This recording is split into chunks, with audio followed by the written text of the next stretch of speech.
Welcome back to the channel, guys. We have just concluded Monday Night Raw, leading into Night of Champions, Queen and King of the Ring, whatever you would like to call it. Jack and I are back to do a quick Raw review.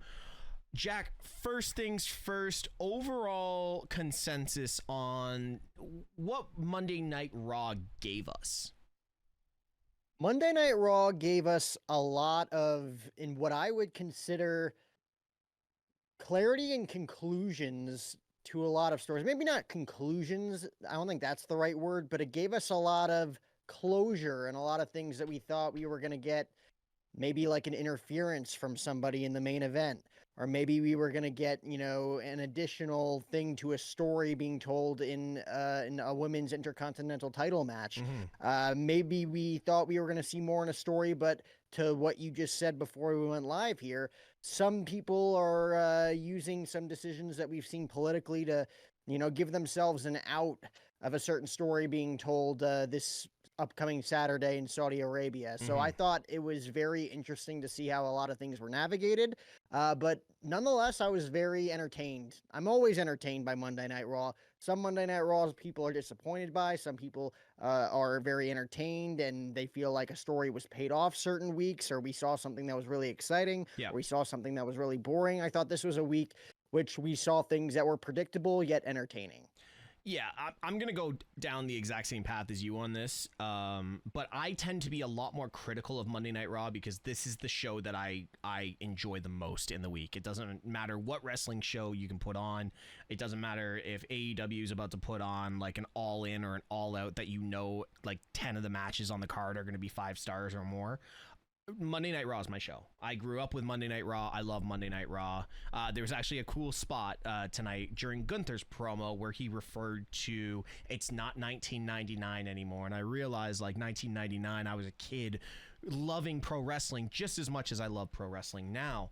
But to my original point, I am much more critical of Monday Night Raw than I am of all the other shows. Monday Night Raw tonight filled in a lot of holes in storylines and gaps that we had questions to. Obviously, the Liv Morgan situation, the Saudi Arabia situation, the women's tag championship situation, and there's another situation that, the Karrion Kross situation. A lot of stories and a lot of information was given us today to make Monday Night Raw a lot better than the overall production of the show was. Overall production and matches, I have my opinions on that, but the show giving us what sports entertainment needed to give us, I thought it was top tier. So let's start off right at the start of the show. Seth Rollins cutting a promo that I will say that if you are to look at everything Seth Rollins has ever done on the mic, and I think I'm going to go to the COVID times, back to the Performance Center, where the Messiah version of Seth Rollins, to me, is still untouchable. If that was in front of fans, that would have been the most over Seth Rollins ever was. That story was perfect for Seth Rollins. We're getting more of this now, and the promo that Seth Rollins cut tonight is arguably in the top 5 promos that Seth Rollins, maybe even top 3, that Seth Rollins has ever cut in his WWE career. And he needed it, right? Yes. I think Bully Ray always touches up on it on Busted Open Radio of Seth Rollins, ever since he turned heel, like, has not given me like any real reason to believe of his heel turn. Even if you want to call it a heel turn, he really didn't really turn heel. He just joined forces with Paul Heyman in a heelish way, but remained the same character that he had been, right? It was like a mix of the Messiah and the Joker and, you know, the visionary, like every version of Seth Rollins, the architect, every version of Seth Rollins that we've seen. That's kind of what the visionary was as a face too. Yeah. And he kind of just did a minor heel thing, but he didn't really change his character all that much, even though that they gave him Braun Breaker and they gave him Bronson Reed, and he still hates CM Punk and he still hates Roman Reigns. Him turning against Sami Zayn was probably the most heelish thing that he did, considering that they were friends, but his character really wasn't all that different despite all of the heel pieces that they added to him. And Bully Ray didn't believe in the character. He's like, just give Seth Rollins a microphone and have him say whatever the hell he wants to make him a believable heel, to make him a believable guy that he hates the fans, because we really haven't seen that. The most heel thing that he's ever said was, I'm going to take all of you with me, even if you're kicking and screaming. I'm going to take you with me into the future, right? Yeah. Because you might not believe the vision now, but you're going to see that the vision was good and that I was the one that led you to it. Kind of in a babyface way, even though he was a heel. Mm-hmm. This was the first promo that made you believe, okay, Seth Rollins has officially turned on the fans, and he's also just raving about himself, about what he's going to do down the line and what he's able to do with the backing that he has. So I agree with you in the sense that this was one of his top 5 best heel promos of all time. Yeah. But at the same time, we finally got that version of Seth Rollins that we've been craving for the last 6 months. Yeah. We've been craving for a different side of John Cena that we really weren't seeing. We were getting like that whiny version of John Cena. That pipe bomb promo against CM Punk, that was the first time that we saw a heel John Cena that the fans could actually get behind, right? Yeah. I feel like tonight was the beginning of the start for this next era of Seth Rollins and what they're trying to do with him, Paul Heyman, Braun Breaker, Bronson Reed, and just about anybody else that could join. We're finally starting to see what that layer is going to be. That's what I take away from that promo tonight. No, absolutely. And like you said, it's one of those ones that was desperately needed for this faction. I think the only thing this faction is really needing now is probably a name and maybe a 4th member. I'm of the opinion that we're not done here. What Seth is building, I don't think we're done, and I'm really enjoying the rumors that we're hearing, and I don't want to jump into a Raw review and have it just a rumor mill review, but I like where and what I'm reading and where this could be going. So, no, Seth Rollins definitely needed this. Then we go into Bron Breakker versus Penta. First off, Bron Breakker versus Penta on paper is a PLE event match, man, and these we already guys saw it at a PLE. Yeah. We saw it at the biggest PLE. Yeah, and this gave us everything. Penta's so cool, man. That's the one thing I want to say about Penta. Like, you can make Penta lose, but he's gonna do it with style and grace, almost like Eddie Guerrero did back in the day. If Eddie Guerrero was losing, he was losing in style, and Penta has that. Penta loses in style, and my God, did he ever lose in style today? Bron Breakker is treating the spear like an RKO at this point. It's just out of nowhere. This could be one of the greatest spears, top spears I've ever seen, because you know when you watch pro wrestling and you're like, okay, we can see where the match is going to end. I didn't see this. I didn't see that spot. I knew we were coming to the end, but I did not see that spot. This match was awesome all the way around. Even Penta doing the Mexican Destroyer, getting a guy the size of Bron Breakker around, even with his skill and ability that Bron Breakker has as an athlete, getting him around for that, and you can see it looked heavy in the move. It was well presented for the fans and everybody at home on TV. I was very happy with this match, and back-to-back segments to kick off the show made 35 minutes feel like 5 minutes. Yeah, I mean, it just goes to show you the athleticism of Bron Breakker, too. Former NFL guy, tried out for the Ravens back in the day, obviously comes from a great bloodline of tremendous athletes and professional wrestlers with the Steiners. Mm-hmm. Yeah, I still think the greatest spear he ever delivered was on Carlito on Raw on the build-up to WrestleMania 41. Yeah. I think that was an amazing moment because you knew it was coming. You just didn't know in the capacity in which it was going to happen. And I agree with you. Bron Breakker's kind of utilizing the spear in the way that Randy Orton is able to hit the RKO out of nowhere. Yeah. You know, we've seen Edge hit spears out of nowhere. We've seen Goldberg hit spears out of nowhere. We've seen just about anybody do it. Roman Reigns has been able to do it on guys, you know, catapulting off the top rope and stuff. But like Bron Breakker does it in a way where he can truly hit it whenever he wants to, and in a speed in which nobody has ever hit a spear before. Was that match needed tonight? No, I feel like that was just like an added bonus for the fans tonight. You know, you had Cody Rhodes versus Jey Uso advertised. You had a women's Intercontinental Championship match advertised. Yeah. You know, so the people of Columbus got an amazing match that wasn't necessarily like they didn't need it, but it was an added bonus. It was the cherry on top. Two tremendous professional wrestlers. And given that Bron Breakker and Bronson Reed both lost their qualifying matches in King of the Ring, you could have easily seen Penta winning this match with, a cause of interference or just like in a way to continue to piss off Seth Rollins about why his guys aren't winning.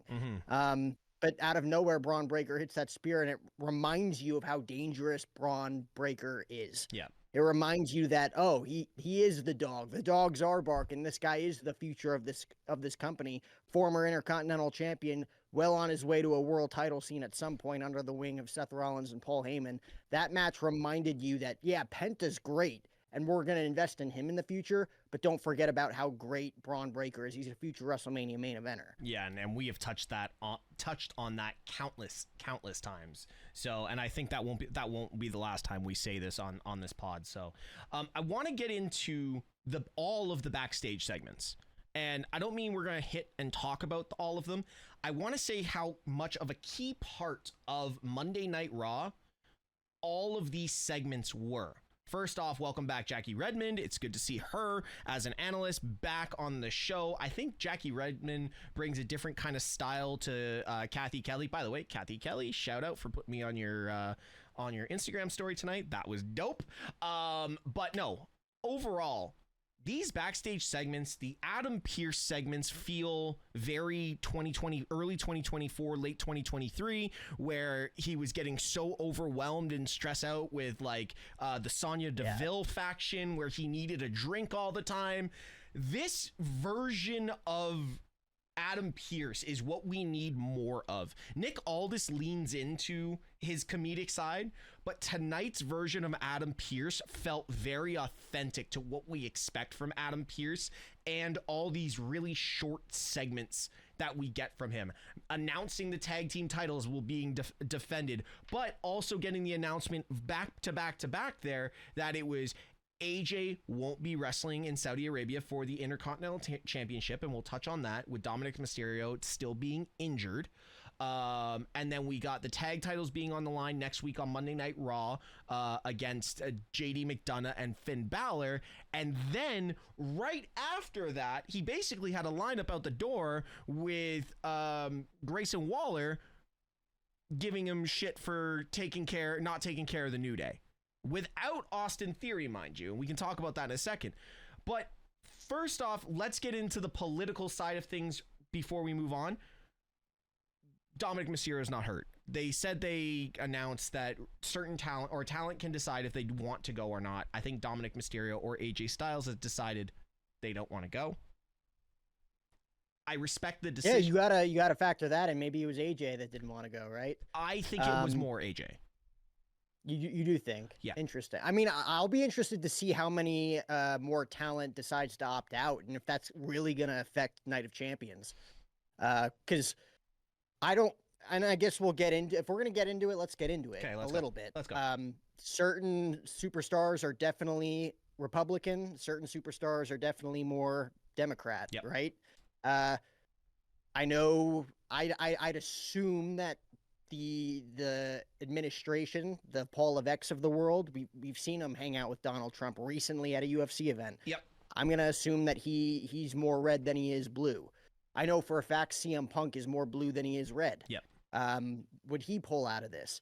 John Cena, I don't know. John Cena's in Hollywood, man. I know Dave Bautista leans more blue than he leans red. I know The Rock probably leans more red than he leans blue. Given that, John Cena called CM Punk a capitalist the other night, right? Yeah. That reforms more on the red side, but I know CM Punk doesn't lean that way. So it's like you got to factor in political views. You got to factor in just overall safety. I think that's the main one. I don't mean to cut you off on that. I think that's the main one of this. It's the full-on safety. Rumor is that there's a ceasefire in regards to things that are happening this week. Again, it's a Can you trust them? Exactly. It's a very volatile situation. Personally, I'm not looking at my political values on this. I'm looking at overall safety value for one, the talent and the crew, and second of all, the fans. I look at this and I'm like, it's $50 million. On the low end, it's $50 million. Is $50 million worth the potential loss of superstars and talent. No. Not just like your whole roster. Yeah. The people that make you that 50 million, the people, the John Cenas, the CM Punks, the Seth Rollins, the Jey Usos, the Randy Ortons, the Cody Rhodes, the people that made you that $50 million deal. Yeah. Could you imagine? No, I don't want to imagine. I don't want to imagine. If something went wrong, that's your whole company. Yeah. So, point being, you and I are both on the same side. I don't want this event to go ahead. From what I've read just before jumping on here with you, still happening. Not a fan of the idea. We were actually, I know it's a sick joke, but we were joking in my stream. Cody's probably not even allowed to use his pyro because it's going to look like a threat. I know it's a bad joke, but like at this point, you never know with what is happening in the world. So I don't like it. You guys can let us know in the comments on what's going on, but let's move on. But Do you think that there's a place in the States that they could immediately pin it to? You could sell out. You could sell out Chicago in a week. You could sell out Barclays in New York in a week.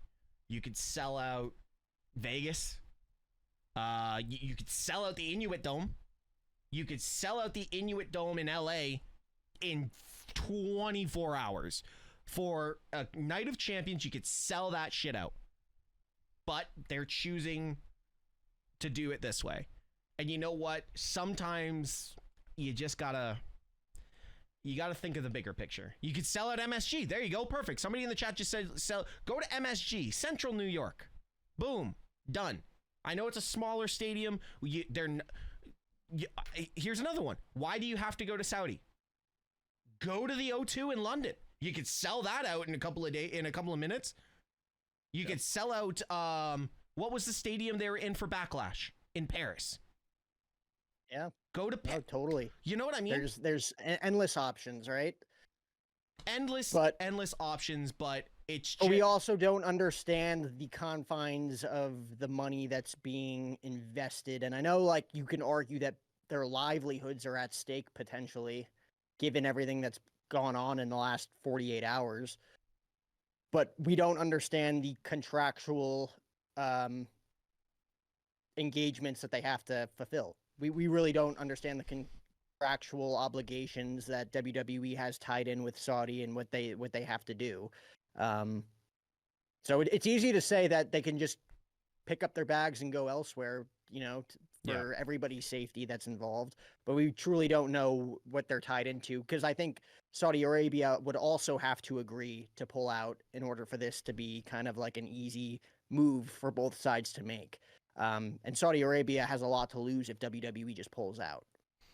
I know I'm looking at it as a simple fix, but just add an extra event onto the back end of the contract. Like, seriously, you're not, if you're looking at the chance of human lives, talent lives, fans, and you never know how unpredictable things can be. Ceasefire or no ceasefire, it's a very uncomfortable situation to even talk about and fathom. This is where you just give them a WrestleMania like 5 years down the line. Oh, they're already talking. They're already talking now. Like, if you saw the reports drop earlier today, they're looking at doing two WrestleManias. Okay, you guys are gonna get your fucking WrestleManias.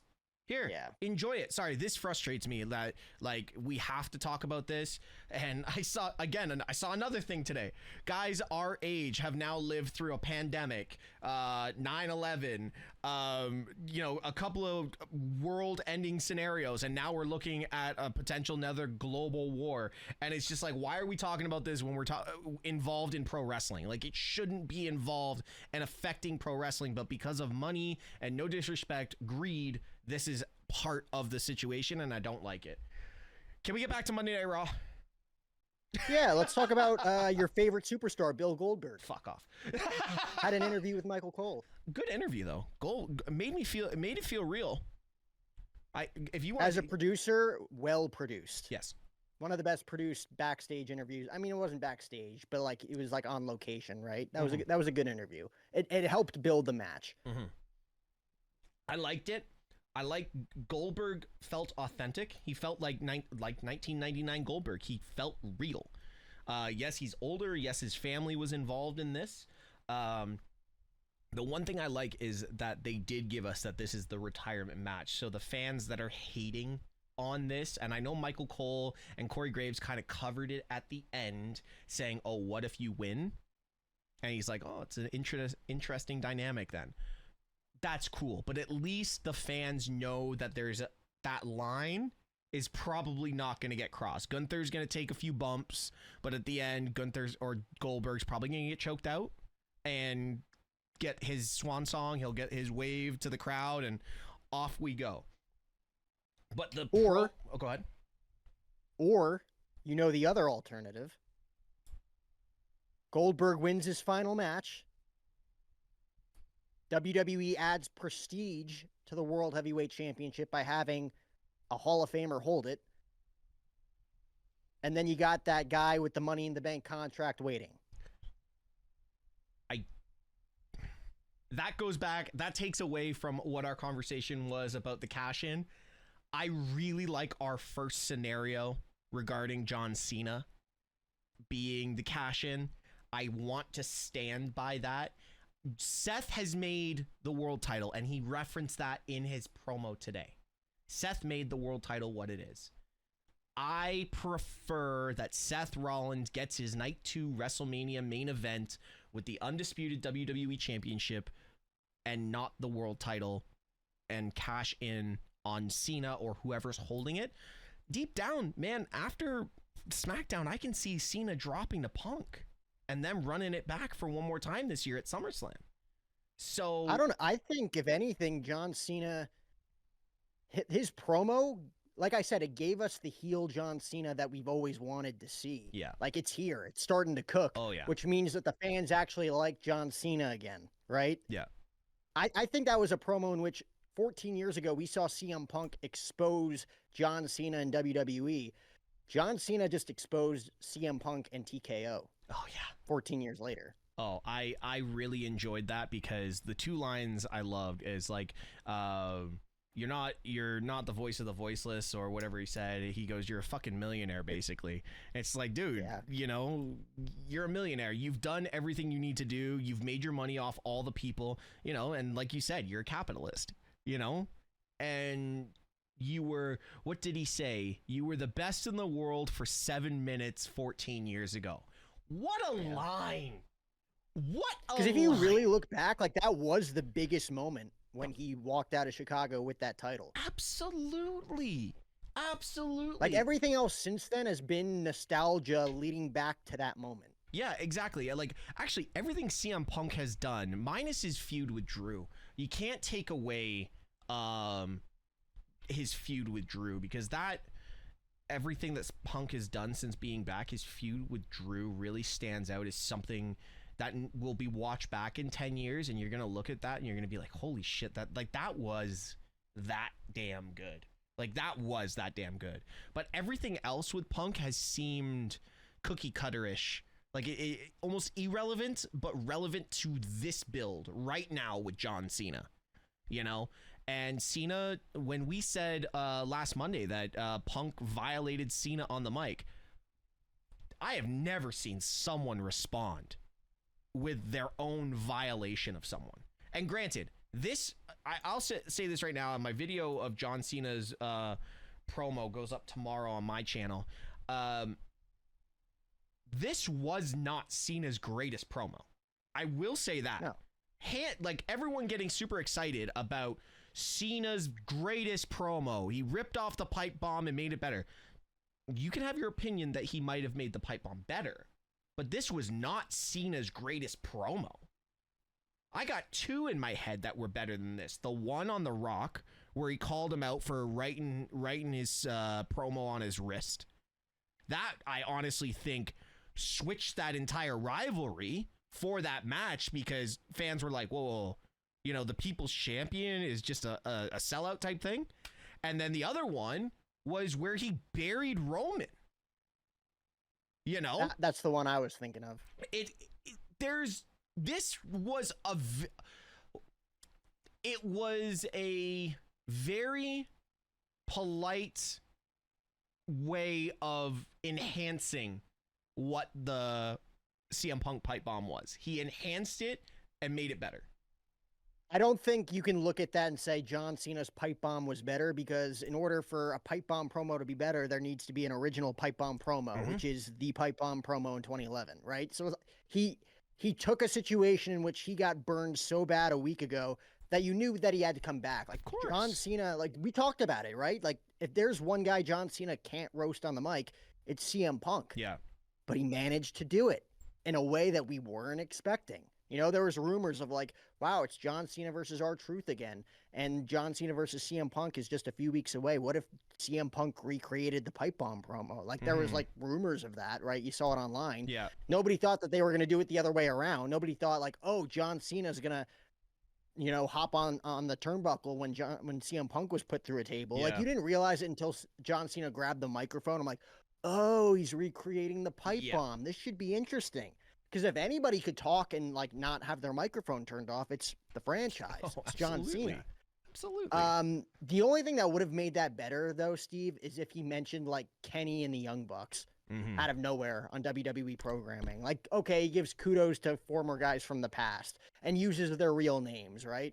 Matt Cardona and Nick Nemeth's names being mentioned wasn't like all that surprising, given that Nick Nemeth's in TNA and they have that partnership. And Matt Cardona is mentioned pretty frequently from Cody Rhodes, you know, in interviews and stuff. So it's like that one wasn't really. Claudio too. I feel like Seth Rollins recently mentioned him in a interview, even though he's an AEW star. So people had to like look into that. But like if you mentioned like Kenny or John Moxley or Matt and Nick Jackson, like people are saying that he mentioned Claudio because of the CC initials, saying Colt Cabana, not Claudio Castagnoli, and then Matt Cardona for Matt Jackson, and then Nick Nemeth for Nick Jackson.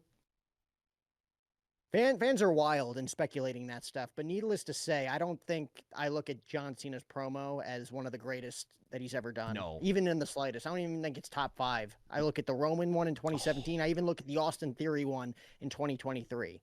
The Austin Theory one was crazy. The Austin Theory one was wild. Like absolutely wild.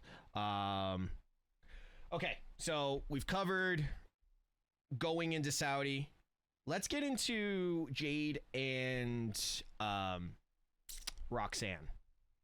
Don't think we were the more I watch Jade Cargill wrestle, the more I fall in love, dude. Like she's awesome. Yep, she is. She's awesome. She's a superstar. The finish was messy, and that's the only critique I'm gonna have on it. The match overall, great match. Finish, very messy. Didn't like it. Right pick, absolutely. But this is Jade's to lose now. This is Jade's to lose at Night of Champions, and I really think going into this tonight, I thought for a split second that Roxanne could be getting that push for this and bring more to the clubhouse.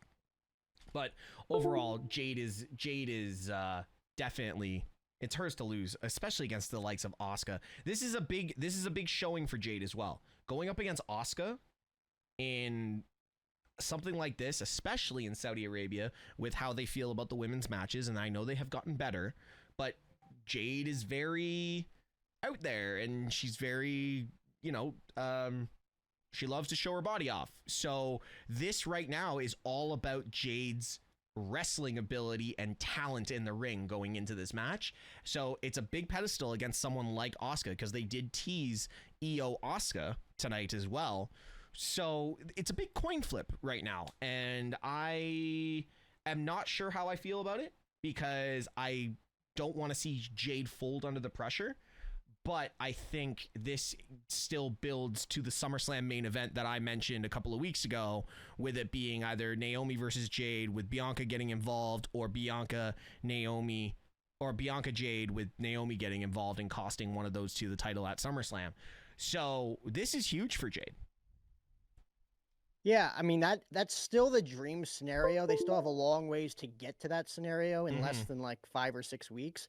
But I agree with you. But it is huge for Jade, because ever since she's came to the WWE, yes, she's been a part of some cool storylines, like the whole Naomi attacking her angle. Very cool that wrote her off TV. Mm-hmm. Other than that, she hasn't really been in a world title scene. She really hasn't had like her big WrestleMania moment yet. Mm-hmm. She literally just, had a match with Naomi, which was great, but Mm-hmm. like wasn't, I think it was like second match on the card or WrestleMania Saturday, Yeah. second or third match. Like it wasn't prime time. Like she hasn't had her big WWE moment after being a star in AEW. So it'll be interesting to see how they book it because Asuka's big return, last week or the week before, like she's probably going to be on the main event scene again. I mean, her versus Io Sky, sign me up, honestly. Like they're going to tell that story at some point, even if it's not at SummerSlam, they're going to tell it sometime down the line. Yeah. But I agree. I think Jade needs to win. I don't think Asuka needs the victory. She just came back. She's still fresh. She still is going to have momentum regardless if she loses to a megastar in Jade Cargill. So Jade Cargill versus either, like you said, Naomi, maybe a Bianca Belair, maybe it's her just versus Io Sky, or maybe it's her versus Tiffany Stratton. Like there's so many different avenues that you can go down. But I agree. I think Jade Cargill needs the win. She looked impressive tonight despite a messy finish. I think she needs her big moment in WWE. Yeah. Since she signed in late 2023. Yeah, it's been a long time. So I think we're at the point now that we need to either push her or, find something that's going to elevate her in a different way, like an IC championship. How she ran with the power, how she ran with AEW in the TBS championship. Maybe that's it. But if it's not a main title, then we got to look at something else, to be fair. Right. Okay, so now we got to look at Raquel and the women's tag championships and Rhea Ripley. First off, week after week after week, and I'm going to say this every night that Rhea Ripley is on my TV, this woman is the Cody Rhodes, Jey Uso, and Roman Reigns of the women's division. She gets a bigger pop than everyone but Cody and Jey and Roman when Roman's here. It is ridiculous how over this woman is. And I'm at the point that Rhea Ripley never needs to hold a title again. She is that over. Like, you get to a point in your career, like Roman or Punk, where really you don't need to put a title because they're their own entity. They're their own son. Everything just revolves around them. Yes, the titles are there and they're nice and shiny, but Rhea doesn't need a title anymore. She's that over. No. So I liked the way they went with this because it made Raquel and the Judgment Day thing kind of blend nicely, and we kind of got our answer on what we're going to do with the women's tag titles. I'm pretty sure next week Roxanne's going to get given the other tag title, and they're going to run with Roxy and Raquel, but there's going to be some form of tournament.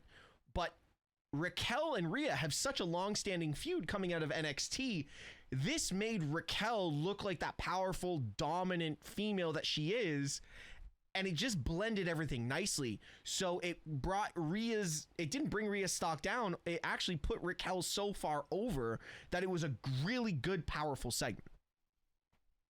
You needed that for Raquel too, because now that she doesn't have her partner that honestly gets all the stock in that relationship. Absolutely. She doesn't really have a story moving forward. Her versus Rhea Ripley on paper, like before tonight, Steve. Yeah. I was thinking like this is Raw's version of Tiffany Stratton versus Nia Jax. Yep. Like you're just kind of regurgitating something that we've kind of seen already, but really haven't seen because we haven't really seen that layer peeled back from Raquel Rodriguez yet. That hopefully we'll see down the line. Tonight was a good start. Yep. But Raquel Rodriguez, who's supposed to be dominant and hasn't really looked insanely dominant since joining the Judgment Day, now has an opportunity to step back out from under that shadow that she was under Liv Morgan, and maybe step out in a big way to where maybe she does pick up an upset win on Rhea Ripley because, like you said, she doesn't necessarily get hurt by any scenario now because she's the OTC of the women's division. Like she really is what Becky Lynch was 6 years ago. Yep. In my opinion, with Rhea Ripley. So like you have an opportunity here to elevate Raquel Rodriguez to another level to where when Liv Morgan comes back, she's on the same level, if not bigger. And it adds certain layers to this whole dynamic of the women's all three women in the Judgment Day. You know, if you elevate Raquel Rodriguez to that level, then Liv Morgan's going to have problems. We already know Liv Morgan's got problems with Roxanne Perez. There's going to be a whole lot of dynamics going on with the Judgment Day that makes them so much more interesting moving forward and allows that story of the Judgment Day to, you know, continue down the line. We talked about it. If Finn Balor messes it up again and blows it all up again, will it really be the Judgment Day? I don't know. But maybe if Raquel Rodriguez, of all people, can get on a different level, maybe you add some intriguing stories there. Absolutely. And she seems to have been, over the last year, kind of like the Braun Strowman. And I don't mean to use Braun Strowman as a reference to Raquel because of the relationship they had, but it just gives me a similar vibe. She's just kind of there. Even though she's a tag champion, it almost feels like she's just been kind of there. This against Rhea definitely elevates that stock for Raquel, which she desperately needs. All right, last two things. I want to get into the main event, and I also want to get into Sammy and Karrion Kross. Announced tonight. Karrion Kross, the fans have been heard. Kross is getting his match, and at Night of Champions of all things. First off, my opinion, I think this is the filler for AJ and Dominic Mysterio. They needed something. First off, that's the filler, and Sami Zayn needs to be on the card somewhere in Saudi Arabia. Like mentioned last week, it's a big event for Sammy. Karrion Kross and Scarlett, what a performance by Kross tonight. That sell of the punch, because that punch looks stiff. Like, gnarly. Like, that looked stiff, and then Scarlett's like, oh, stop it. Like, knowing he's completely not hurt, which was pure Killer Kross in every facet. So what is your opinion on them choosing to do it on Night of Champions? Because obviously Sammy being in a big position over in Saudi Arabia. And secondly, is the Sami Zayn storyline the right direction for Karrion Kross? So I do believe this is a filler match for AJ Styles versus Dominic Mysterio. And because it's a filler match, Steve, I think it's going to be treated like a filler match. We still don't know if Karrion Kross is re-signing with the WWE. We have no idea. Yeah. But if he's not, like it's rumored to believe that they're not going to renew his contract, this could legitimately just be a filler match with a guy who's just backstage, always trying to manipulate Sami Zayn, always trying to manipulate AJ Styles, always trying to manipulate everybody on the roster. This could just be a scenario where Sami Zayn has a clean victory over Karrion Kross and Karrion gets his few jabs in. Yeah. Like, to me, I would not be shocked if that's the turnout that we saw when there's a lot of people online and a lot of, like you and I, who love Karrion Kross and want to see him get a big opportunity in WWE. We just haven't seen it, and I don't think this is going to be the beginning of that opportunity for Karrion Kross. I truly just believe that this is going to be a filler match that they were probably going to have on Raw one of these next few weeks anyways. Yeah, that's what I thought I don't think this is going to be a big moment for Karrion Kross like a lot of people think. And I'm on the same level as you are on this. I thought this was going to be a match for next week on Monday Night Raw. Even when they announced it, I was like, okay, next week on Raw. Raw's stacked next week. We got the tag titles. We've got Sammy and Kross. I'm like, this is going to be great. Nope, Night of Champions. Whoa, okay. Let's go. Let's run it. If we don't re-sign Karrion Kross, this could be actually more damaging to his character. And if he goes over somewhere else, they're going to push Karrion Kross to the moon. Like they will push. They might even, I've already said it. I think Karrion Kross and kind of what they're doing with the House of Black, with Aleister Black, bring Karrion Kross in and redo the House of Black type thing. And we can do that on a whole other video. But I think this is a major filler match. And if Kross doesn't go over in this match on this stage and physically dominate Sami Zayn, there's a lot of problems that are going to be backstage for Karrion Kross, and the fans are going to have an uproar because it's like you're literally putting Kross in a no-win situation. Kross wins, he gets booed. Kross loses, WWE gets booed. So there's got to be something else involved in this, in my mind. But also, like, can Sami Zayn ill afford to lose another match? This is what I'm saying. I feel like you're right. It is a lose-lose Yeah. because it's like if Cross wins, good for him. But like, what does that mean moving forward for Karrion Kross? If Sami Zayn wins, yeah, Sami, I believe, needs the win after losing, in my opinion, a very weirdly booked match against Randy Orton. A great match. I just don't think he should have lost that match. And I think you're on the same wavelength as me, is that we did not think he was going to lose that match. Nope. And I'm assuming that a lot of people in the chat right now assume that he wasn't going to lose that match, but he did. Mm-hmm. If he just loses to Karrion Kross and they don't do much with Karrion Kross moving forward, it's the same thing of Austin Theory beating John Cena. It's like, yeah, great, he beat John Cena, but what did he do after that? Like, if Karrion Kross beats Sami Zayn, they have to book him well moving forward in the way that fans kind of expect, which they rarely do. Yeah. So I think it's a lose-lose for WWE in this scenario if Karrion Kross is to continue with the company. To me, in my mind, Sami Zayn's going to pick up a clean win over Karrion Kross, and then I don't think we're going to see much of Karrion Kross moving forward. Yeah, that's just my gut feeling. That's kind of where I am as well, but it's concerning because it is a lose-lose situation unless it ends in Kross kind of just demolishing Sami, in my mind, like badly demolishing Sami, like brutalizing him, like true Killer Kross from NXT. Like, if we don't get that, I think there's a lot of things that are gonna go by the wayside for Killer Kross. The main event, Cody and Jey Uso. With Randy winning, it was pretty obvious that Cody was gonna go over. Only thing I want to pick apart on this, because this match was good. It was a good back and forth match.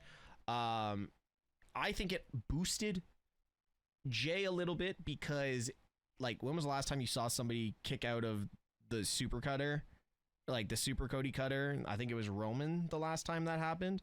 So it really showed stock in what they're trying to make Jey Uso. For me, it wasn't believable enough, if that makes sense. It really doesn't, because he kicks out of a Cody cutter, he kicks out of a Crossroads, he kicks out of a super Cody cutter. Then they did like the basically superplex version of the Cody cutter, and then he still had to give him a Crossroads. And it just seemed like he had to put the entire arsenal on Jey Uso, and then Jey Uso loses again, and now we're back to the middle of 2024 again, where Jey was just losing. They were throwing stock at Jey Uso, but he was losing. So where was the emphasis on we should get behind this guy? And this goes back to Jey Uso not needing the title anymore because he's so overselling merch. It almost feels like they're just putting Jey in the situation because he's selling so much merch. And this is the only thing I can see, is he's a walking billboard right now. I want Jey Uso to be seen for his wrestling, and the way they started the match, it was a wrestling match. It was an old school 80s wrestling match. It almost felt like one of the Wild Samoans versus Dusty Rhodes. And then it got to almost like WrestleMania Night 2, having to throw everything and the kitchen sink in. So it was a good match. We knew Cody was going to win. Cody versus Randy, legacy, all that kind of stuff. Great. I think this was, for me, the most disappointing part of the night. I don't know. I think it went as according to plan. I could have seen Jey winning, like I said, like Seth Rollins and Cody Rhodes having their stare down last week. I could have seen Seth Rollins' crew getting involved. That was my prediction last week. Obviously, we didn't see it, and the more I think about it, the more it didn't make sense. Seth Rollins was only out there last week because Jey pinned Bronson Reed, and he was mad. But yeah, I mean, I personally would have loved to see them hold off on Rhodes versus Orton. To where Cody like turned, or vice versa. Randy Orton probably turns on Cody Rhodes in that potential scenario for a feud down the line. Cool, we're getting an exhibition, face versus face, number one contender. Maybe it ends in a way where Randy Orton is involved in the WWE title match at SummerSlam, and it's not just a one-on-one match between Cena and Rhodes. Because personally, I think that's the road they should go down. I think there should be like a mega, like, triple threat, fatal four-way, six-pack challenge scenario at SummerSlam to continue to build to the Cena Rhodes match, which eventually will happen down the line where Rhodes wins back his title. Yeah. But I don't necessarily love Jey Uso losing a big match to Gunther 2 weeks ago, only to win a big fatal 4-way and pin Bronson Reed, which made him look strong. Yeah. Only to lose again. I know he's losing to like the franchise guy right now and the biggest babyface in the company, and I get it. Like there's no shame in losing to Cody Rhodes. No. But it's just I don't love how they're booking him right now. Not to sound like Rikishi or anything, but it's like what are we doing with Jay? What's Jay's stock going to be going into SummerSlam, and what's that match going to look like? Because as of right now, I don't know what Jey Uso's plan is for SummerSlam. I think you're on the right track, especially with SummerSlam being 2 nights. I think it's going to be like how they did WrestleMania 40 with the tag match being the main event, and whatever the stipulation of the tag match is how the night 2 is going to go. Interesting. I didn't think of it that way. Yeah, I think there's going to be a lot of other avenues they can go down with each storyline. So I can see them playing that. It's a great situation to have with the 2-night PLE. You know, you don't use it all the time, but when you use it, holy shit, is it fucking brilliant when they use it. And I think with every major player that they have involved right now, this is an opportunity to use it. And I don't know what the story could be here, but I'm okay with sitting back and enjoying it and understanding it. So that's my thought on it. Like saying we don't know where Jay's path is for SummerSlam. There's an option of him still being involved in the world title. If Randy wins King of the Ring, which I'm pretty sure Randy lost last year, I don't think Cody needs it because Cody can just get a championship opportunity whenever he wants. But I think Randy losing last year, type thing, I think he getting that redemption kind of thing. I think it's better for Randy, and then it could line up John Cena again, or Randy could go for the world title. Doesn't matter which way, but I think Cena's the more predictable. So if then you can put Jay right into the title picture again at SummerSlam. But Jay's got so many paths. There's a good opportunity for it. But I think Queen and King of the Ring, globally, professionally, and on the entertainment side is going to be a very interesting weekend. And I'm looking forward to doing the review with you this weekend on that, because we could have a lot to fucking talk about. That could be a 2-hour show at that point. And sorry for the F-bombs and all the swearing on this one, guys, because I'm a little heated on how things are going. But Jack, I'm going to let you start it off this week. What was your overall rank of Monday Night Raw this week?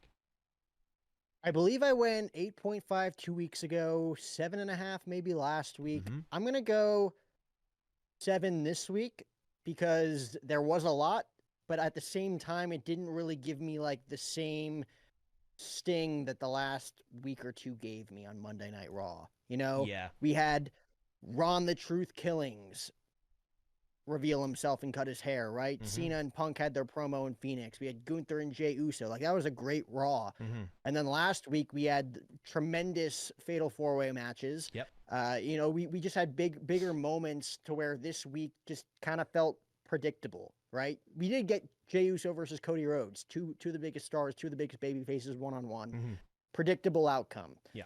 We did see a women's Intercontinental Championship match, but it ended in a very predictable manner with Lyra Valkyria, right? Mm-hmm. There were moments in which you thought like they could do something big here, but they didn't really do it. So to me, and I think Rikishi would agree with me, wasn't the best Monday Night Raw of all time, with the ending and everything. So I'm going to give it a 7 because, again, on paper, it was great. Yeah. And I don't really look at it as bad Raw.